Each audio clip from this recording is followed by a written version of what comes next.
듣고만 있어도 아주 놀랍고 그리고 중요한 사실이다라는 생각이 드는데 위암 환자가 그 현대 의학의 수술과 그리고 항암 치료, 방사선 치료와 더불어서 면역력 치료까지 함께 이렇게 더불어서 해야 된다라는 거죠. 굉장히 중요한 사실인 것 같아요. 그렇습니다. 그래서 이제 지금부터 우리 한방의 이 복합 면역요법에 대해서 알아보도록 하겠습니다. 그 중에 이 복합 면역요법 그러면은 이 한 가지만 한다는 얘기가 아니죠. 복합이니까 복합적으로 면역을 강화시킨다. 그래서 우리 사람 자체가 복합적으로 되어 있습니다. 이 육체만 있는 것이 아니고 우리 사람은 정신도 있거든요. 그래서 정신적인 면역도 굉장히 중요합니다. 그래서 우리 앞서서 황수관 박사님이라는 분이 웃음 치료를 굉장히 강조를 하셨는데 뭐 신바람 황수관 박사님 이래가지고 강조하셨는데 뭐 코미디 프로만 보던 사람이 암세포가 없어졌다. 뭐 이런 얘기도 하셨고 그래서 사실 우리가 우리 사람의 여러 가지 감정 중에 기쁜 감정, 웃는 감정 이러한 감정들이 면역력을 증가시킨다고 지금 보고가 되어 있습니다. 대신에 이제 화를 낸다든지 슬프다든지 너무 막 고민을 많이 한다든지 놀란다든지 이런 세포들은 우리 몸에 좋지 않은 영향을 미친다고 되어 있습니다. 그래서 면역력을 오히려 떨어뜨리는 감정으로 되어 있습니다. 원장님께서 말씀하신 것처럼 이 한방에서는 복합 치료요법, 그래서 여러 가지 뭐 웃는 거라든가 기분 좋게 만드는 거 이걸 말씀을 하시는 것 같고 또 여러 가지 치료법이 또 추가가 되는 그런 요법인 것 같아요. 그 다음에는 이제 음식을 이제 우리 몸에 대한 거죠. 음식에 대한 주의. 그래서 이 음식을 이제 마음대로 먹으면 안 되겠죠. 면역력을 증강시키는 위주로 식단을 바꿔야 됩니다. 바꿔야 되고 그 다음에 이제 또 면역을 이제 증강시키는 약물이라든지 주사를 이제 투여하게 되는 것입니다. 네, 많이 웃고 긍정적으로 생각하는 게 도움이 많이 될 것 같습니다. 네. 그리고 또 중요한 것이 이제 운동도 있습니다. 네네. 그래서 운동 그러면 우리 헬스클럽 가서 이렇게 엮기 드는 것도 있지만 그런 것보다는 유산소 운동. 우리 산소가 많이 필요하거든요. 우리 암에 있어서는. 그래서 유산소 운동. 특히 이제 암 환자는 몸이 약하기 때문에 심한 운동은 할 수 없고 걷기를 권장하고 싶네요. 하루에 한 30분에서 40분 정도의 걷기를 권장하고 싶습니다. 와, 근데 하루에 3, 40분 이렇게 알고도 있고요. 쉽다라고 생각을 하는데도 왜 그게 실천이 잘 안 되는지 모르겠습니다. 좀 이렇게 실천을 하고요. 이렇게 또 건강해지셨으면 좋겠는데 잘 안 돼요, 그게. 그리고 그 다음에는 중요한 것이 우리 식이요법입니다.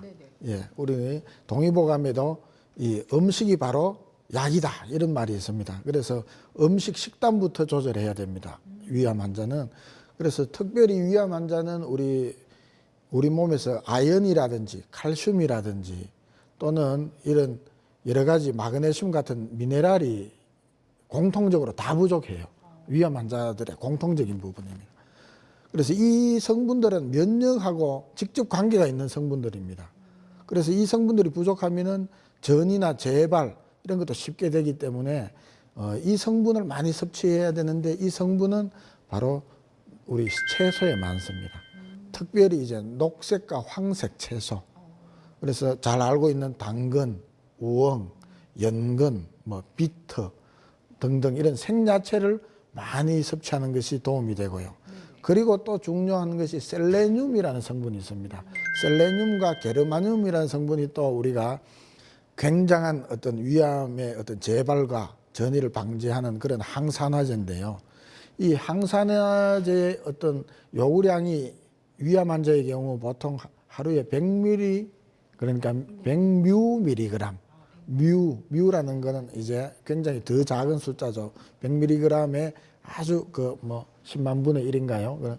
100mg이 필요한데 이 셀레늄은 또 재밌게도 우리 양파, 마늘, 뭐 도라지 그리고 뭐 산삼 이런 데 또 많이 있습니다. 그래서 음식에 있어서 이런 양파, 마늘, 도라지 이런 걸 많이 드시는 게 필요하고 그리고 또 하나 이 재발을 하는 우리 인자가 있어요.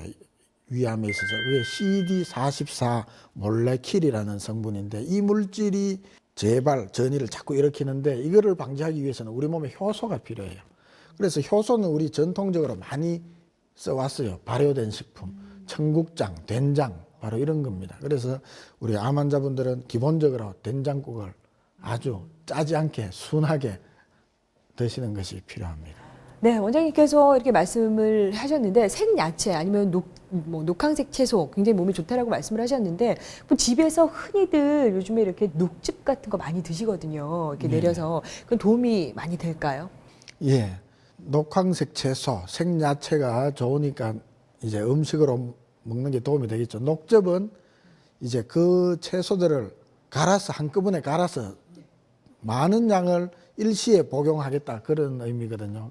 그것을 너무 과량 복용하면 약간의 부작용도 있을 수 있습니다. 흡수에도 문제가 있을 수 있고, 그리고 우리가 암세포가 따뜻한 걸 싫어한다 그랬잖아요. 그런데 녹즙은 좀 찼거든요. 데펴서 드시진 않잖아요. 이걸 따뜻하게. 그렇다고 보면 적은 양을 드시는 건 괜찮은데 너무 과량을 드시게 되면 오히려 몸이 좀 위암 같은 경우는 냉해질 수 있어서 좋지 않고, 그리고 이 채소를 아무 채소나 드시는 게 아니고 이 암에 따라서 드시는 채소가 조금씩 달라집니다. 달라지는데 이제 위암인 경우에는 아까 얘기한 당근, 우엉 뭐 이런 위주로 해서 이제 드시는 게 좋겠습니다. 그러니까 찬 걸 드시지 마시고 되도록이면 위암에 예. 걸리신 분들은 따뜻한 따뜻하게. 걸로 그래서, 드시면서 한방 치료 얘기할 때 야채 스프를 얘기 드렸습니다. 예. 그래서 스프를 만들어 먹는 것이 위암에 참 좋습니다. 그래서 채소 찬 거를 녹즙을 뭐 한 잔 정도는 드셔도 되겠지만 이게 좋다고 뭐 큰 사발로 뭐 드신다든지 이런 거는 좀 과용이 되겠고요. 오히려 따뜻하게 그 채소를 스프를 만들어서 드시면은 굉장히 좋겠습니다. 편안하게 드실 수 있으니까요. 네, 아픈 사실을 알게 되면은 걱정이 되고요. 그리고 이 삶도 굉장히 힘들어지기 마련입니다. 그런데 무엇보다도 중요한 거는요, 긍정적이고 희망적인 마음으로 치료를 하시게 된다면은요, 더 나은 삶을 기대할 수 있고요, 또 행복한 삶을 살아가실 수 있지 않을까라는 그런 생각을 해보게 됩니다. 건강은 나의 힘, 오늘 첫 시간 위암에 대해서 알아봤습니다. 다음 시간도 기대를 해주시고요. 오늘 정말 좋은 말씀 많이 해주셨습니다. 포항 삼성한의원 김경동 박사님 정말 감사합니다.